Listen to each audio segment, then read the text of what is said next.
მოგესალმებით, ვაგრძელებთ ახალგაზრდული მუშაობის ისტორიის შესახებ საუბარს. და როგორც წინა ვიდეოში აღნიშნეთ, ახლა ჩვენ ვისაუბრებთ ახალგაზრდული მუშაობის ისტორიის შესახებ ევროპის კონტინენტზე. როგორც უკვე ვიცით, ეს ყველაფერი დაიწყო 1840-იან წლებში იტალიასა და დიდ ბრიტანეთში. ეს იყო პერიოდი, როდესაც მიმდინარეობდა ძალიან აქტიური ინდუსტრიალიზაცია. მაგრამ დაკავშირშია ინდუსტრიალიზაცია და ახალგაზრდული მუშაობა. როგორც მოგეხსენებათ, ინდუსტრიალიზაციის დროს ძალიან ხშირ შემთხვევაში განსაკუთრებით ახალგაზრდები იღებენ გადაწყვეტილებას, რომ გადავიდნენ დიდ ქალაქებში საცხოვრებლად, რათა იპოვონ უკეთესი სამსახური. მათი ფინანსური კეთილდღეობისათვის, რათა უკეთესი ცხოვრება ჰქონდეთ. ეს პროცესი, აღნიშნული პროცესი ძალიან აქტიურად მიმდინარეობდა ამ პერიოდში 1840-იან წლებში იტალიასა და დიდ ბრიტანეთში. რამაც რაღაც მომენტში საფუძველი ჩაუყარა ახალგაზრდული მუშაობის ჩამოყალიბებას. ეს იყო პერიოდი, როდესაც ახალგაზრდებს ძალიან ბევრი შანსი არ ჰქონდათ სამწუხაროდ. ან უნდა გამხდარიყვნენ ჯარისკაცები, ანუ წასულიყვნენ ჯარის მიმართულებით, ან უნდა გადასულიყვნენ დიდ ქალაქში და სამსახური ეპოვათ იქ. ყველაზე კარგ შემთხვევაში სამსახური, რაც მათ შეეძლოთ, რომ დიდ ქალაქში ეპოვათ, იყო ან ქარხანა, ან რაღაც მსგავსი ადგილი, სადაც მათ ფიზიკურად მუშაობა მოუწევდათ. რა თქმა უნდა, იმ დროს არანაირად არ იყო საუბარი იმაზე, თუ რა მოსწონს ამ ახალგაზრდას, რის კეთება უნდა, ან რა ჯდება ზოგადად მის ინტერესებში. სამწუხარო რეალობიდან გამომდინარე, ძალიან ბევრი ახალგაზრდა ვერც ჯარში ახერხებდა წასვლას, ვერც ქალაქში ახერხებდა გადასვლას. მაგრამ ასევე იყვნენ ადამიანები, რომლებიც ქალაქში ახერხებდნენ გადასვლას, მაგრამ ქალაქში გადასვლა სამწუხაროდ არ იყო იმის გარანტი, რომ ისინი აუცილებლად შეძლებდნენ სამსახურის პოვნას. შესაბამისად, ეს ახალგაზრდები ძირითადად იყვნენ ხოლმე განწირულნი ქუჩისთვის. სწორედ ეს იყო პერიოდი, როდესაც იტალიაში დონ ბოსკომ, კათოლიკე მღვდელმა, გადაწყვიტა, რომ ამ ახალგაზრდებს ესაჭიროებოდათ გვერდში დგომა და გადაწყვიტა, რომ ამ ახალგაზრდების განვითარებაში მას უნდა შეიტანა დიდი წვლილი. მან დაიწყო აქტიური მუშაობა ქუჩაში, ის ხვდებოდა ძალიან ბევრ ახალგაზრდას, ეხმარებოდა მათ, სთავაზობდა საცხოვრებელ სახლს, ეხმარებოდა განვითარებაში, განათლების მიღებაში და ასე შემდეგ. მაგრამ ცხადია, ასე როდესაც შევხედავთ, ერთ შეხედვით ძალიან კარგად ჩანს ყველაფერი, ხო, გამოჩნდა დონ ბოსკო, რომელიც ამ ახალგაზრდებს ეხმარება და ყველაფერი კარგად არის.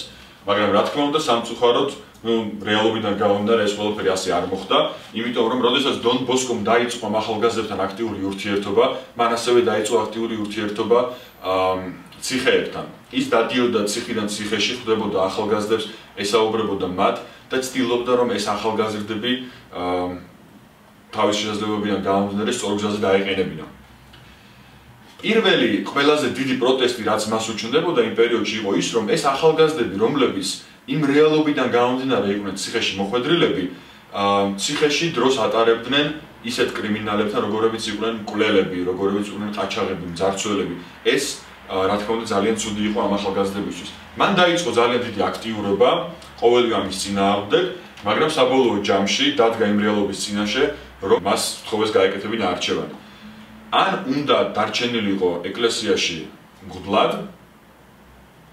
ან უნდა გაეგრძელებინა ახალგაზრდებთან მუშაობა. რაც რა თქმა უნდა ახალგაზრდებთან მუშაობა არ გამორიცხავდა ეკლესიასთან სიახლოვეს და რელიგიასთან სიახლოვეს, უბრალოდ არჩევას აკეთებინებდნენ ეკლესიასა, ანუ შენობასა და ახალგაზრდებთან მუშაობას შორის. დონ ბოსკომ ცხადია აირჩია ახალგაზრდებთან მუშაობა, იმიტომ რომ მას ამის სწამდა და ეს იყო მისთვის ძალიან მნიშვნელოვანი და ასევე იაზრებდა ძალიან კარგად იმასაც, რომ ახალგაზრდებთან მუშაობა არანაირად არ დააშორებდა მას რელიგიისგან.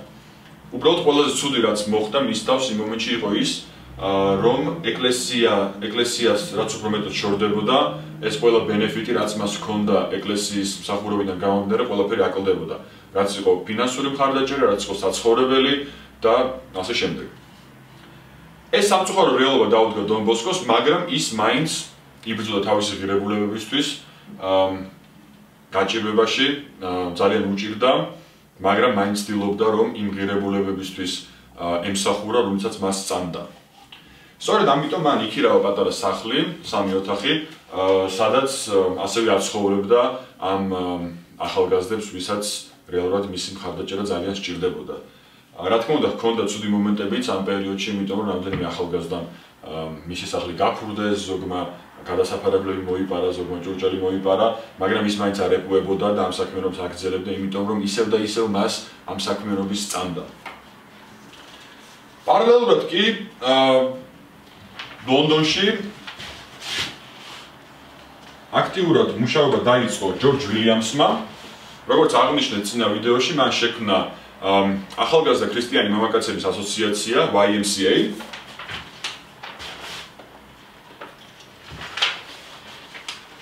რომელმაც ასევე ძალიან აქტიური მუშაობა დაიწყო იმ ახალგაზრდებთან, რომელსაც თავიანთი იმ მომენტის რეალობიდან გამომდინარე სამწუხაროდ უწევდათ ქუჩაში ცხოვრება. კიდევ ერთხელ ხაზი რომ გავუსვათ, იმ დროინდელი დონ ბოსკოს მუშაობაც და ჯორჯ ვილიამსის მუშაობაც ძირითადად ემსახურებოდა ახალგაზრდა ბიჭების განვითარებას. ანუ მათ საქმიანობაში თავიდანვე არ იყვნენ ჩართულები გოგონები. როგორც წინა ვიდეოში აღნიშნეთ, 1878 წელი იყო, როდესაც ერთ-ერთი ძალიან სერიოზული გარდატეხა მოხდა და გოგონებმა უკვე დაიწყეს აქტიურად მონაწილეობის მიღება ახალგაზრდული საქმიანობის აქტივობებში, მაგრამ ერთი ფაქტი, რაც არის ძალიან მნიშვნელოვანი რომ აღნიშნოთ, არის ის, რომ ვიდრე 1878 წელი დადგებოდა 1855 წელს შეიქმნა YMCA-ის ანალოგიური ორგანიზაცია, რომელიც მუშაობდა მხოლოდ გოგონებთან, რომელსაც ერქვა YWCA, ანუ ახალგაზრდა ქრისტიანი გოგოქალების ორგანიზაცია.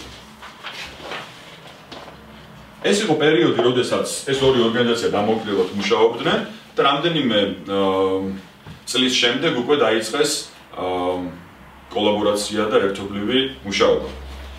ძალიან მნიშვნელოვანი აღნიშნოთ ის, რომ ჯორჯ ვილიამსის და ზოგადად YMCA-ის სამუშაო მიმართულება ძირითადად უფრო მეტად აქტიურად ვიდრე დონ ბოსკოს მუშაობა იყო დაკავშირებული ზოგადად ქრისტიანულ ღირებულებებთან და უფრო მეტად რელიგიასთან.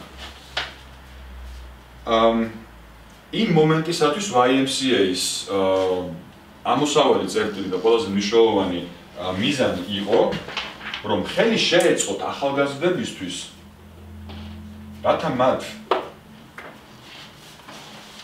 ჰქონოდათ ჯანმრთელი სხეული,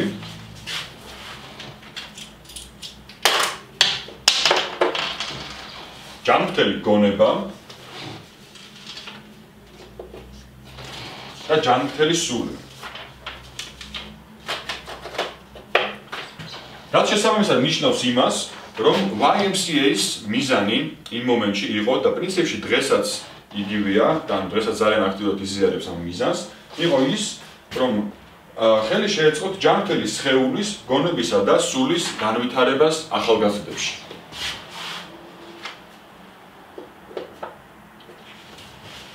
ეს იყო პერიოდი, როდესაც ძირითად შემთხვევაში ქრისტიანული იდეოლოგიის გაგებით და ამ ყველაფრის მნიშვნელობით და ამ ღირებულებების გათვალისწინებით ჯორჯ ვილიამსი და დონ ბოსკო ცდილობდნენ ახალგაზრდებთან მუშაობას და მათ, ასე რომ ვთქვათ, სწორ გზაზე დაყენებას. ასევე მნიშვნელოვანი აღნიშნოთ ის, რომ ეს არის ის პერიოდი, როდესაც ეს ყველაფერი დაიწყო და ცხადია, როგორც წინა ვიდეოში ასევე აღნიშნეთ ჩვენ, ეს ყველაფერი ვითარდებოდა მართალია ზუსტად ნელი ტემპით, მაგრამ დღევანდელ რეალობას რომ შევადაროთ, რა თქმა უნდა, ძალიან განსხვავებული სიტუაცია გვაქვს ახლა საბედნიეროდ, რომელიც ეს სიტუაცია არის ძალიან პოზიტიური იმ რეალობასთან შედარებით.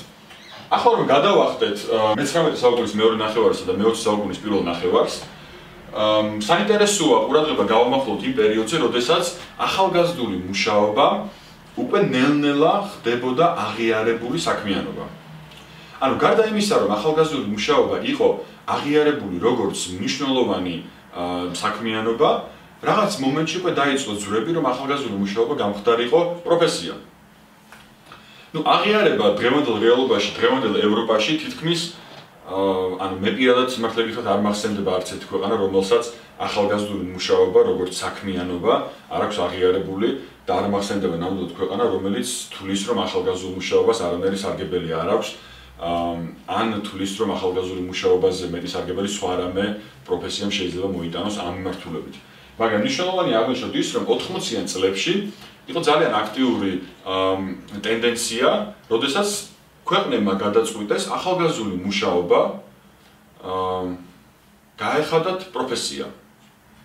და უფრო მეტად აღიარებული გამხდარიყო ახალგაზრდული მუშაკის ინსტიტუტი. ეს ძირითადად დაიწყო დიდ ბრიტანეთში და ირლანდიაში, მაგრამ პერიოდის მიხედვით არ ჩამოვარდება ფინეთიც, ნორვეგიაც. ეს არის ქვეყნები, სადაც ახალგაზრდული მუშაობა და ზოგადად ახალგაზრდული მუშაკი, ახალგაზრდულ მუშაკს დაერქვა პროფესიონალი. რაც იყო ამ მიმართულებით ერთ-ერთი ძალიან მნიშვნელოვანი წინ გადადგმული ნაბიჯი, იმიტომ რომ ახალგაზრდულ მუშაკებს უკვე ეძლეოდათ შანსი უფრო აქტიურად შეეტანათ წვლილი ამ ახალგაზრდების განვითარების პროცესში. მაგრამ ცხადი ერთი შეხედვით, როდესაც დავფიქრდებით, შეიძლება დიდი მნიშვნელობა არ ჰქონდეს იმ ფაქტს, ახალგაზრდული მუშაკის პროფესია აღიარებულია თუ არ არის აღიარებული, რადგან შეიძლება ვიფიქროთ, რომ კარგი თუ არ არის აღიარებული, ის მაინც იმუშავებს დაუშვათ ამ ახალგაზრდებს, როგორც დონ ბოსკო აკეთებდა მე-19 საუკუნის შუა პერიოდში და როგორც ჯორჯ ვილიამსი აკეთებდა, ხო? მაგრამ რეალობა აქ არის ის, რომ როდესაც აღნიშნული პროფესიის აღიარება გადაწყვიტეს ქვეყნებმა, ამან თანდათან ასევე გამოიწვია ის და მიგვიყვანა იმ რეალობამდე, რომ შეიქმნა უკვე ახალგაზრდული მუშაკების ძალიან ინტენსიური გადამზადების კურსები. რომელიც ზოგ რეალობაში იყო უკვე საუნივერსიტეტო კურსი, ზოგ რეალობაში იყო არასაუნივერსიტეტო, ანუ ფორმალურ განათლებას გარეთ არსებული გადამზადების კურსი. ანუ ეს იყო გარანტი იმისა, რომ ახალგაზრდული მუშაკი, რომლის პროფესიაც არის აღიარებული, მას ნამდვილად გააჩნია ის კვალიფიკაცია და მას ნამდვილად გააჩნია ის კომპეტენციები, რომლებიც მას სჭირდება ახალგაზრდებთან მუშაობისათვის. ეს ხდება დაახლოებით 80-იან წლებში. მაგრამ ძირითადი განვითარების ეტაპები უკვე დაიწყო ამ ყველაფრის შემდეგ. იმიტომ რომ უკვე არსებობდა პრეცედენტი, უკვე არსებობდა ქვეყნები, რომლებმაც ეს აღიარეს და შესაბამისად მე როგორ ნელ-ნელა დაიწყო განვითარება სხვადასხვა ქვეყანაში. დღევანდელ რეალობაში ევროპის ძალიან ბევრ ქვეყანაში უკვე აღიარებული ახალგაზრდული მუშაობა როგორც პროფესია და ყავს ახალგაზრდული მუშაკები ძალიან ბევრგან, რაც არის ძალიან მნიშვნელოვანი. უკვე დაწყებულია ტენდენცია, რომ სამთავრობო ორგანიზაციებშიც კი არის ძალიან ბევრი ახალგაზრდული მუშაკის კადრი, განსაკუთრებით იმ სტრუქტურებში, რომლებიც მუშაობენ სოციალურ სერვისებთან დაკავშირებით. ასევე აღსანიშნავია, რომ 21 საუკუნეში ახალგაზრდული მუშაობის განვითარებაში კიდევ და კიდევ უფრო მეტი ინვესტიცია იდება სხვადასხვა ქვეყნისა და სხვადასხვა საერთაშორისო ორგანიზაციის მიერ, რაც არის ძალიან მნიშვნელოვანი. იმიტომ რომ როგორც უკვე ბევრჯერ აღნიშნეთ, ეს ყველაფერი პირდაპირ კავშირშია ახალგაზრდების განვითარებასთან, ხოლო განვითარებული ახალგაზრდები პირდაპირ კავშირშია განვითარებულ სახელმწიფოებთან. აგრეთვე ახალგაზრდული მუშაობა ძალიან პოპულარული ხდება საქართველოში და ამავდროულად უკვე არის რამდენიმე ნაბიჯი გადადგმული ახალგაზრდული მუშაობის აღიარების მიმართულებით, რაც დამერწმუნებით ძალიან მნიშვნელოვანია. ჩვენ შემდეგ ვიდეოში უკვე ვისაუბრებთ ზოგადად ახალგაზრდული მუშაობის ისტორიას შესახებ საქართველოში, მიმოვიხილოთ ახალგაზრდული მუშაობის რეალობას და იმ აღიარების პროცესებს, რაც ძალიან მნიშვნელოვანია ქვეყნის განვითარებისათვის. ძალიან დიდი მადლობა ყურადღებისთვის.